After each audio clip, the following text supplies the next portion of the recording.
Let me describe someone to you and tell me if she sounds familiar. She's in her mid-40s. She's good at what she does. She's the one other people lean on. And over the last year or two, something has shifted. She's tired in a way that sleep just doesn't quite touch. Her brain feels that little bit slower. Words go missing. Focus is harder to hold on to. The weight is creeping up, even though nothing about how she eats has really changed. Her sleep is broken. Her mood is flatter than it used to be. So she does the sensible thing. She goes to the doctor. She has her bloods done. And she's told that everything is normal. Maybe she's told that it's just her age, or that it's just stress. And she leaves with no answers and a quiet worry that this is just how it's going to be now. If any part of that landed for you, this episode is for you. I'm Nicole Goode, and this is the Goode Health Podcast. And today, we're untangling one of the most common and most misunderstood situations that I see in clinic: the overlap between thyroid dysfunction and perimenopause. Because here's the thing that nobody explains properly. These two things share almost every symptom. They tend to arrive in the same decade of life, and they don't just look alike on the surface. They actually influence each other underneath. So when a woman gets sent firmly down one path, it's your hormones, or it's your thyroid, she very often is only being shown half of the picture. By the end of this episode, you'll understand why the confusion exists, what's actually happening in your body, and most importantly, how to start telling what's really driving your symptoms. Because sometimes it's one, sometimes it's the other, but very often it's both. Let's start this episode with why is this so confusing? Because it's not your imagination and it's not failure on your doctor's part, it's structural. Think about the symptoms of an underactive thyroid: fatigue, weight gain, brain fog, low mood, poor sleep, hair thinning, feeling cold, dry skin. Now think about the symptoms of perimenopause: fatigue, weight changes, brain fog, low mood, poor sleep, hair changes, sleep disruption. You can already hear the problem. If you wrote both of those lists up on a whiteboard side by side, you would genuinely struggle to draw a clean line between them. And then on top of that, they peak at the same time of life. Perimenopause usually begins somewhere in your 40s, though for some women it can start in the late 30s. And thyroid conditions, particularly Hashimoto's, which is the autoimmune form of low thyroid function, and thyroid conditions, particularly Hashimoto's, which is the autoimmune form of low thyroid, those are far, far more common in women, and they very often surface or get noticeably worse in that same window. So just sit with that for a second. You've got two conditions. They have nearly the same symptoms, and they arrive at roughly the same time. And then there's the final piece. In conventional care, these two things are handled by different people in different appointments. Your thyroid is one conversation, and your hormones are another conversation. And nobody is necessarily standing back and looking at the whole woman, asking how all of this fits together. So the confusion isn't some great mystery. It's almost designed into how we treat people. Now, to tell these two things apart, you have to actually understand each one properly. And I think perimenopause in particular is widely misunderstood, even by women who are living through it. Most women assume that perimenopause means low estrogen. It doesn't, or at least not necessarily at first. Perimenopause is not a steady, graceful decline. Perimenopause is hormonal chaos. Your estrogen doesn't necessarily gently glide downwards. It can swing. It can actually spike higher than it did in your 30s, and then it can crash, sometimes within the same month. And at the same time, your progesterone, which is your calming and steadying and settling hormone, that's in a more reliable decline because you're ovulating less consistently than you used to. So the lived experience of perimenopause is really the experience of unpredictability. 1 month feels fine, the next month can feel like chaos. You feel like you can't get a fixed read on your own body.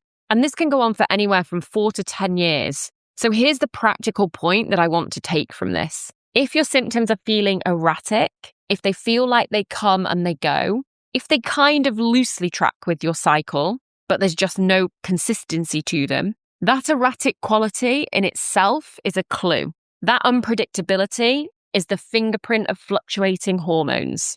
Okay, so what about the thyroid? Your thyroid is a small gland at the base of your neck, and its job is to set the metabolic pace for essentially every cell in your body. Your energy, your temperature, your weight, your mood, your digestion, your brain. So when your thyroid slows down, everything slows down with it. And that's why the symptoms are so wide-ranging, because the thyroid touches everything. Now, here's where so many women get stuck. When most people get their thyroid checked, they get that one number back. They get the TSH. And the TSH is a useful number. I'm not dismissing it, but it's one number. And technically, it's a signal from your pituitary gland. It's the message that is being sent to the thyroid. It's not a direct measure of how much active thyroid hormone is actually reaching your cells and doing the work.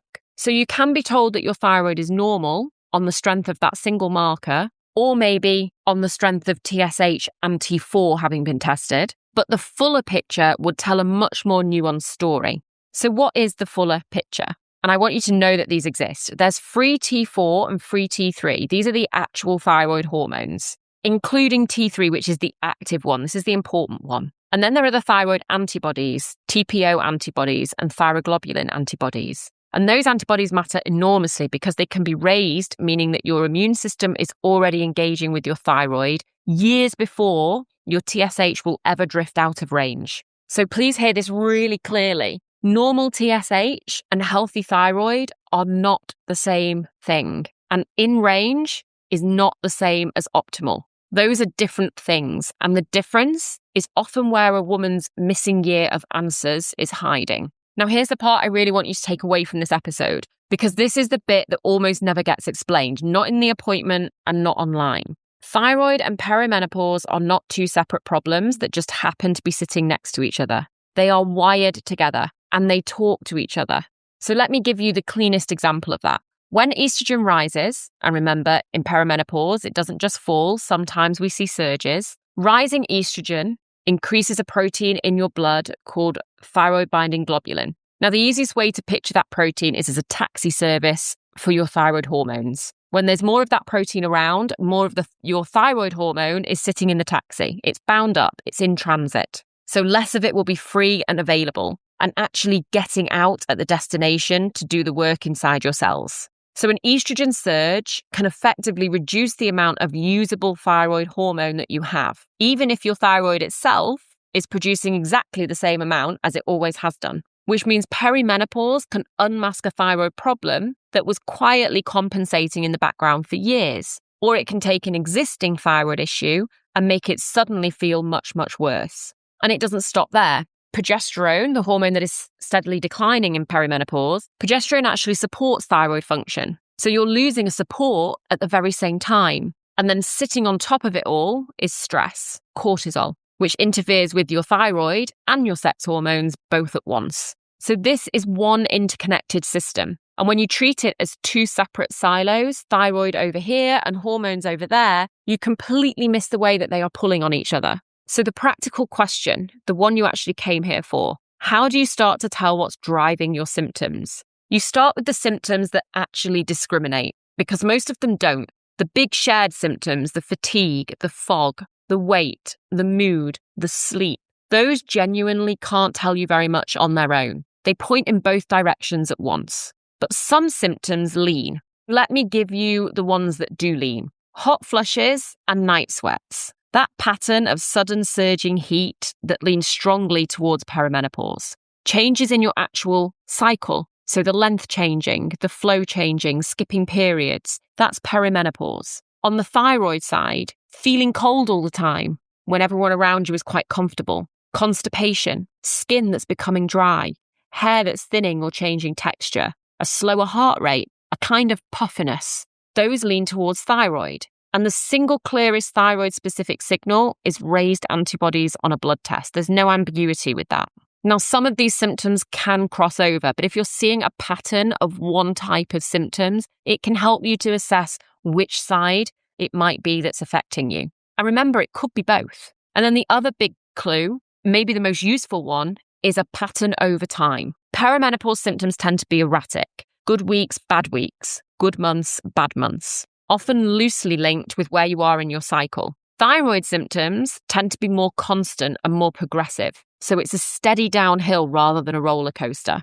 Here's what I'd actually have you do. For the next 6 to 8 weeks, I want you to keep a simple log, nothing elaborate. Just your main symptoms rated, even just out of 10, alongside where you are in your cycle. And you're watching for the shape of it.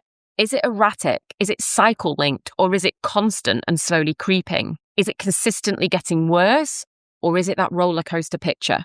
And then get proper testing. For the thyroid, that means asking for a full panel. TSH, free T4, free T3, both antibodies, TPO and TG, not just TSH on its own. If you can get it, reverse T3 as well. For perimenopause, I want you to know there isn't one clean definitive blood test. FSH often gets measured, but in perimenopause, it fluctuates so wildly that a single result can genuinely mislead you. So perimenopause is largely a clinical picture. Your age, your cycle changes, your symptom pattern, all of that taken together with some hormone testing. And then that way you go in with the pattern, not just the complaint. Because I'm tired is very easy to wave away. But here is 8 weeks of data showing my symptoms are constant and progressive or fluctuating around my cycle. Here's my raised antibodies. That's a completely different conversation. Now, I want to be honest with you about something because I've just handed you all of that advice. Keep your log, get the full panel, bring the pattern. And I don't want to hand it over and pretend it always works smoothly the first time you try. Because for a lot of women, it doesn't. And I think you deserve to understand why. So let's talk about why this overlap gets missed so often. And I want to be really clear right from the start. This is usually not about a bad doctor. Most doctors are working inside a system that simply isn't built for this kind of problem. Think about what you're actually walking in with. Your symptoms are vague, that fatigue, fog, low mood. They're multi-system. They cross your thyroid, your hormones, your brain, your gut, all at once. They fluctuate, so they're genuinely different on the day that you're describing them than they were last week. And you're trying to explain all of that inside what is probably a 10-minute appointment that is really designed for one clear single complaint. That's how our system was built, a 10-minute GP appointment for one single complaint. But that's impossible when we come to these sorts of problems. A fluctuating whole body picture does not fit into that box. So it gets rounded down to stress, to low mood, to this is just your age. And there's a pattern sitting on top of that one that I think every woman listening should know about. When a woman in her 40s walks in tired, flat, gaining weight, those symptoms get pattern matched very, very quickly to anxiety, to low mood, to midlife, to stress, to you're just doing too much. And that often happens before anyone actually investigates the physiology underneath them. And that isn't malice, it's a shortcut. But the cost of that shortcut is measured in years. Years of a woman being told that she's fine while she absolutely knows that she's not. And if that has been your experience, if you've ever walked out of an appointment feeling unseen or quietly questioning whether you're imagining the whole thing, I want you to hear this clearly. The problem is not you. You were not failing to explain it well enough. You were describing something real into a format that wasn't built to catch it. And then there's that word itself, normal, when you're told your results are normal. What that usually means is that your number sits somewhere inside a very wide reference range, a range that was built for the whole population, and a population that includes an awful lot of people who aren't thriving either. You're not on your own in this. So normal really just means common. It does not automatically mean optimal, and it certainly doesn't mean optimal for you. And remember, one result on one day in a system that genuinely fluctuates week to week is a snapshot. It's not the full film. So what do you actually do with all of that? How do you make yourself heard? Let me give you 4 things. First, ask for your actual numbers. So don't accept it's normal as the end of it. Ask, please can I have a copy of my results with the reference ranges? Write them down or get them to print them off for you. Because numbers you can track over time. Normal, you can't do anything with. Second, describe your symptoms by their impact, not just their name. So not just, I'm tired. Instead, say something like, I'm having to plan my entire week around my energy. Or I can't hold my focus through a meeting in the way that I used to be able to 2 years ago. Function is much harder to wave away than a feeling is. Third, ask the linking question out loud. Say it plainly. I'd like us to look at my thyroid and my hormones together because I think they might be connected. You are explicitly and gently asking someone to stop looking at one silo at a time. And fourth, and please really hear this one, be persistent. It's not being difficult. Ask for a fuller panel. ask for your numbers, ask for a second opinion, or to see someone who looks at this differently. None of that makes you a nuisance. That makes you one person in that room whose only job is your whole picture. Because that, in the end, is the real gap here. The system is built to look after one part of you at a time, and you are not lived in parts. You can also take my Mitoimmune Health Assessment, which may help guide you onto whether hormones or thyroid are a part of your picture. We'll drop the link to that in the show notes below this episode. Because the answer to, is it my thyroid or is it my hormones, is almost never cleanly one or the other. And you shouldn't have to guess at it. You shouldn't have to try and stitch it together yourself across 3 separate appointments where nobody is looking at the whole of you. The assessment is designed to look at these systems together and give you a score for the different areas, your thyroid, your hormones, your adrenals, to look at that cortisol picture, and the immune picture to see whether any underlying immune dysfunction might be going on. The way they actually function in your body as one connected system. So if this episode has basically been describing your last 2 years, that's your next step, and it's linked in the show notes below. And if you want the deeper foundation underneath all of this, how your thyroid and your hormone pillars really work and how to support them, that's exactly what I walk you through properly in my book, Optimal You. Here's what I want to leave you with today. If you're in your 40s, you're exhausted and foggy and you don't feel like yourself, and you've been told that everything is normal, you're not imagining this, and it's just your age, it's not a diagnosis. It is very often the thyroid. It's very often perimenopause. And far more often than anyone tells you, it's both. 2 systems that are wired together, quietly pulling on each other. You don't have to choose a side. You just have to look at the whole picture. So keep your log, get the full panel, and bring the pattern. Thank you for being with me here today. Look after yourself, and I'll see you next week on the Goode Health Podcast. You've been listening to the Goode Health Podcast. I'm Nicole Goode, certified functional medicine practitioner, autoimmune and thyroid specialist, and author of Optimal You. You can find me at goodehealth.uk, that's GOODE health.uk, on Instagram at Goode Health Clinic, GOODE Health Clinic, and wherever you get your podcasts. All the resources are linked in the show notes below. I'll see you next week.